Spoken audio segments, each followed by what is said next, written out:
ఏం ఆలోచిస్తున్నారైనా?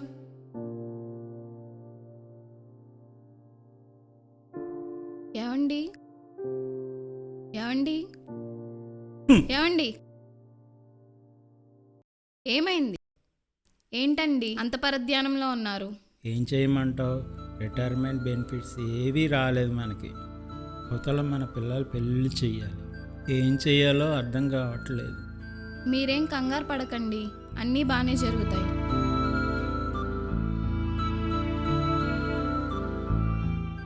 ఏంటి ఈయన ఇలా అయిపోతున్నారు?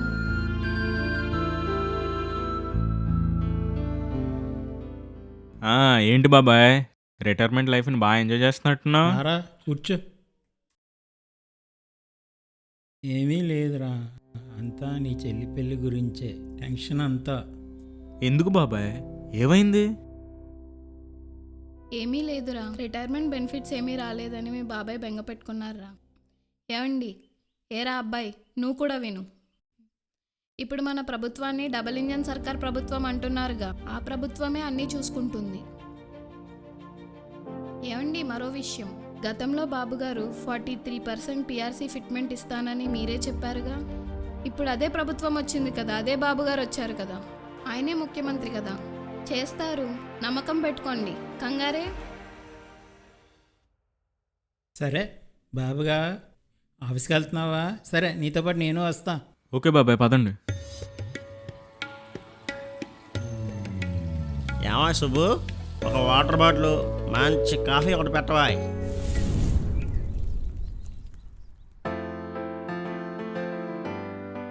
वालेकुम शर्मा साहब। నమస్తే భాషా భాయ్, కూర్చోండి. शुक्रिया। అరే సుబ్బు భాయ్, మంచిగా ఉన్నావు? భేషుగ్గా ఉందా? అవును శర్మ భాయ్, మాకి డిఏలు పడతాయి. ఏమో భాషా భాయ్, డిఏ పడుతుందో లేదో తెలియదు. పిఆర్సీ ఒకటి పెండింగ్లో ఉంది. అసలు కొత్త డిఏలు వస్తాయో రావో తెలియదు, అంతా అయోమయంలో ఉంది. అవును శర్మ భాయ్, మన ఉద్యోగులు ఎవరికి ఏపీజీఎల్ఐ జీపీఎఫ్ లోన్లు ఏమీ పడతలేదంట భాయ్. ఎట్టాగా భాయ్, నాకు చాలా మస్తు పైసలు అవసరం ఉంది భాయ్. ఒక సమస్య కాదు భాయ్, ఆ మాటకొస్తే మన ఉద్యోగులకి సమయానికి జీతాలు ఇవ్వట్లేదు. అంతెందుకు, అసలు ప్రభుత్వ కార్యాలయాలలో మహిళలకి టాయిలెట్సే సరిగ్గా లేవు. ఇంకొక విషయం చెబుతున్నాను విను భాయ్, మన వాళ్ళు గత 4 ఏళ్ల నుంచి సరెండర్ లీవ్ అనే విషయాన్నే మర్చిపోయారు. అరే శర్మ భాయ్, కారుణ్య నియామకాలు కూడా జరగట్లేదండి భాయ్. మొన్న ఈ మధ్య మా సలీంగాడు చనిపోయాడు కదా, వాడు కొడుకు కూడా ఉద్యోగం రాలేదు ఇంతవరకు. అది రాదు భాయ్, ఏ క్యా హే భాయ్? వాళ్ళు వేరే జాబ్ వెతుక్కోవడం మంచిది.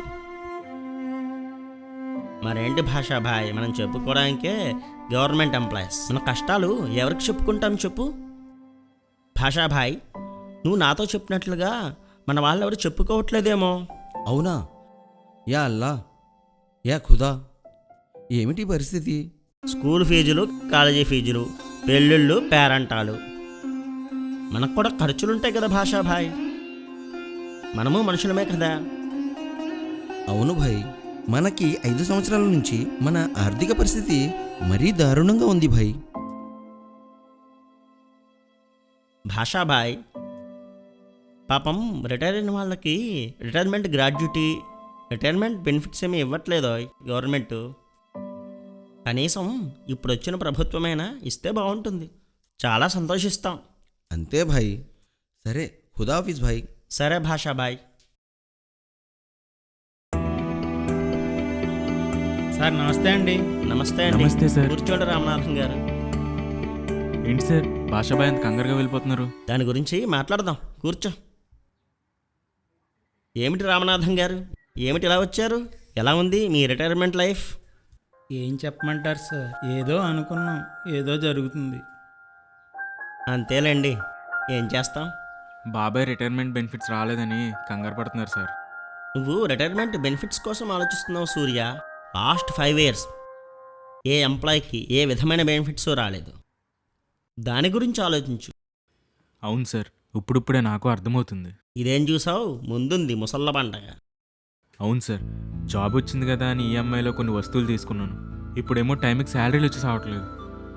నీకే అనుకుంటున్నావేంటి? అందరికీ అంతే. మాకు చెక్ బౌన్సులు అవుతున్నాయి.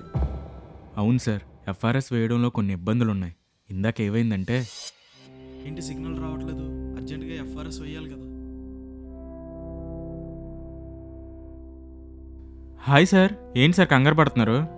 ఏం చెప్పమంటావయ్యా సూర్య, ఎఫ్ఆర్ఎస్ పెట్టారు. నాకు ఇప్పుడు 8 o'clock డెలివరీ కేసు ఉంది. ఈ డెలివరీ కేసు అయ్యేటప్పటికి నాకు 10 అవుద్ది. ఎఫ్ఆర్ఎస్ 9 లోపు వేయాలి. వేయకపోతే నాకు డ్యూటీ పడదు. డ్యూటీ కన్నా ముఖ్యం నాకు ఈ డెలివరీ కేసు వేయాలి. నేను చదువుకున్నదే దాని గురించి కదా, ఎందుకంటే అది నా వృత్తి ధర్మం. మనలా ఎమర్జెన్సీ డ్యూటీ చేసే వాళ్ళ కోసం ఈ ఎఫ్ఆర్ఎస్ని కొంచెం సవరించాలి. అవును సార్. మాలాంటి వాళ్ళ పరిస్థితి ఎలా ఉంటే ఇక ఏజెన్సీలో డ్యూటీ చేసే వాళ్ళ గురించి చెప్పక్కర్లేదు. సర్లే, నువ్వు వెళ్ళు. మరి దీనికి పరిష్కారం ఏంటి సార్? ఏముంది సూర్య, మన హక్కులు మనం సాధించుకోవాలి. నిజమే సార్, మన హక్కుల కోసం పోరాడే వాళ్ళు ఎవరున్నారు? ఉంది, మన సమస్యకు పరిష్కారం ఉంది. అదే మన ఏపీజీఏ. శర్మ గారు, మనకు రావాల్సిన అనేక డిఏలు ఉన్నాయి, బకాయిలు. అలాగే పిఆర్సి కమిషన్ వేయాలి, పిఆర్సి కమిషన్ కూడా వేయలేదు. అలాగే మనకి ఏపీజీఎల్ఐ జీపీఎఫ్ లోన్లు ఇవ్వట్లేదు. మన డబ్బులు దాచుకుని మనం దాన్ని లోన్ పెట్టుకోవాలంటే కూడా ఇచ్చే పరిస్థితి లేకుండా పోయింది గత ప్రభుత్వం. నెక్స్ట్ ఇంకో విషయం తెలుసా జగన్ గారు మీకు? 4 ఏళ్ళు అయిందంటే సరెండర్ లీవులు తీసుకొని సరెండర్ లీవులు లేవు. అలాగే మనము గత ప్రభుత్వంలో సిపిఎస్ రద్దు చేస్తామని, పాత ఓపీఎస్ఏ అమలు చేస్తామని చెప్పి గత ప్రభుత్వం ఓట్లు వేయించుకుంది. అదేవిధంగా ఆ సమస్యను కూడా ఈ ప్రభుత్వం దృష్టికి తీసుకువెళ్ళడం. పాపం సిపిఎస్ ఉద్యోగులు చాలా ఇబ్బందులు పడుతున్నారు. నెక్స్ట్ శర్మ గారు ఇంకో విషయం చెప్తున్నారు. ఇంతకుముందు మీరు అక్కడ ఒక హాస్పిటల్ దగ్గర డాక్టర్ గారు ఎఫ్ఆర్ఎస్ వేయడానికి కొంచెం ఇబ్బంది పడుతూ ఇలాగా సెల్లలో కష్టపడుతున్నారు, నెట్వర్క్ లేక. ఓకే, నెట్వర్క్ లేక టైంకి వేయలేక జీతాలు కట్ అవుతుంది.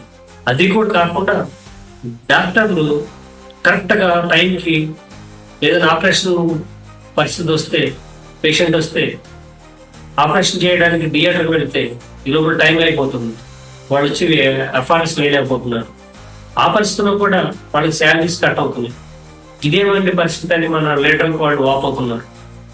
కానీ ఈ సమస్యను కూడా ఏదైతే ప్రభుత్వ డాక్టర్లు కానీ మెడికల్ అండ్ హెల్త్ డిపార్ట్మెంట్ వాళ్ళకి కానీ ఎఫ్ఆర్ఎస్ ఉందో, ఆ ఎఫ్ఆర్ఎస్ని ప్రభుత్వం దృష్టికి తీసుకెళ్ళి ఆ సమస్యను కూడా పరిష్కారం చేసే దిశగా మనం అడుగులు వేస్తున్నాం. ఎంతో మంది మహానుభావులు పోరాట ఫలితం కొన్ని హక్కులు సాధించుకున్నాం. కానీ ప్రస్తుతం కొన్ని సంఘాల వాళ్ళు సారీ సార్, ఉంటాం సార్ అని ప్రభుత్వంతో రాణించి పడి మన హక్కుల్ని కాలరాసి పేరు ఊరు తెలిప పేరుకే మనం ప్రభుత్వం ఇచ్చారు. కానీ సమయానికి జీతం తీసుకోవాలని అసమర్థులు. ప్రభుత్వం ఏ నిర్ణయం తీసుకున్నా అమలు చేసేది ప్రభుత్వ ఉద్యోగమే మనమే. మనకి కొన్ని ఖర్చులు ఉంటాయి. పిల్లల భవిష్యత్తు చూసుకోవాలి, పిల్లలు ఉద్యోగాలు చూసుకోవాలి. మనకి కళలు ఉంటాయి.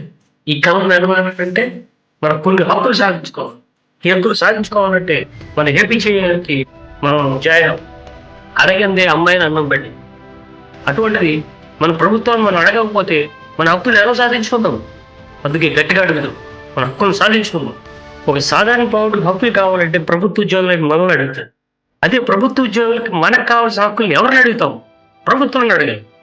అలా అడగాలంటే మనకు బలమైన సంఘం కావాలి. అదే మన ఏపీజీఏ. మనకి జెండా ఒకటే, అజెండా ఒకటే. మన పార్టీలతో కాదు, ప్రభుత్వంతోనే మన సంబంధం. పోరాడితే పోయేది ఏం లేదు మిత్రమా. రండి, కదలండి. రేపు డిసెంబర్ 14వ తారీఖుకి. జై హింద్.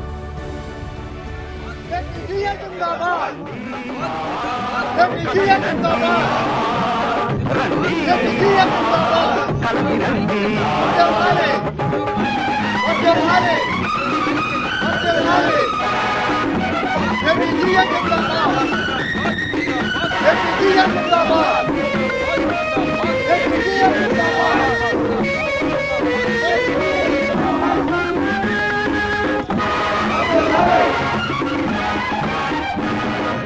ఒకటే జాతి ఒకటే నీతి ఒకటే జాతి ఒకటే